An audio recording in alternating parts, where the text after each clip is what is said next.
كابتن مهيب برضه الافيه ان يقول لك يسترب مش مدرب وانا معترف. اما يبقى اللي بيدرب الاهلي مش مدرب ويكسبك كل ما يشوفك في السيزون يكسبك. امال لو مدرب كان عمل فيك ايه؟ على فكره النهارده لا مدرب يسترب مدرب عالمي. يسترب لو مدرب لا مدرب كبير ولازم يستمر. عارف لو مدرب يا باشا مدرب كبير ولازم يستمر. يسترب لو مدرب كان كسب 6 النهارده. بقول لك ايه 6 ده الزمالك ما جاش على رأي الاستاذ عمرو. يا استاذ على رأي الاستاذ عمرو الزمالك ما جاش. يا استاذ يعني الراجل النهارده يسترب مدرب كبير جدا ولازم يستمر ومدرب عالمي. يشوفك في السوبر وعقده عقد عالمي. يشوف السوبر يقول لك مساء الخير، يشوفك في الدور الاول يقول لك مساء الفل، يشوفك في الدور الثاني يقول لك مساء الجمال.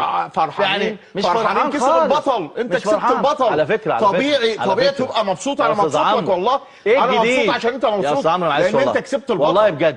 ايه الجديد؟ انت كسبت البطل. ايه الجديد في لقاءات طبيعي القمه؟ صح لما تكسب البطل. ايه الجديد؟ لما تكسب الاول لازم تبقى فرحان يا استاذ عمرو. استاذ عمرو من حق جماهير الاهلي النهارده تفرح. العبره بالنهايه. صحيح العبره بالنهايه. وعندما يتدخل الاهلي وتجيله سنه روح كده، سنه روح وهو لسه الاهلي يا دوبك يعني بيقول انا 3-0 وهو لسه يعني بيبلع عليهم. مبروك 3-0. مبروك لجماهير النادي الاهلي يعني لكن انت برضه لازم تفتكر انك انت في المركز الثالث وامرك مش في ايدك. وماله وان الزمالك امره في ايده وان الزمالك الاول وان الزمالك لو كسب الماتشين اقول لك على حاجه.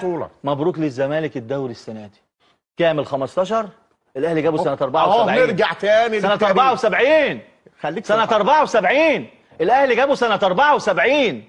الاجيال اللي قاعده قدامنا دي اللي عنده 10 سنين عنده تقريبا 18 دوري. خلصت جاي لك رساله من صديق. ثانيه واحده بس. انا بتكلم بالارقام يا استاذ عمرو. نحن لا هتاف ايه؟ الاهلي كسب 3 ولا ما كسبش؟ يعني ايه المشكله؟ وخسر 3 طب ادوني طب ايه المشكله؟ اصل بقول لك هتاف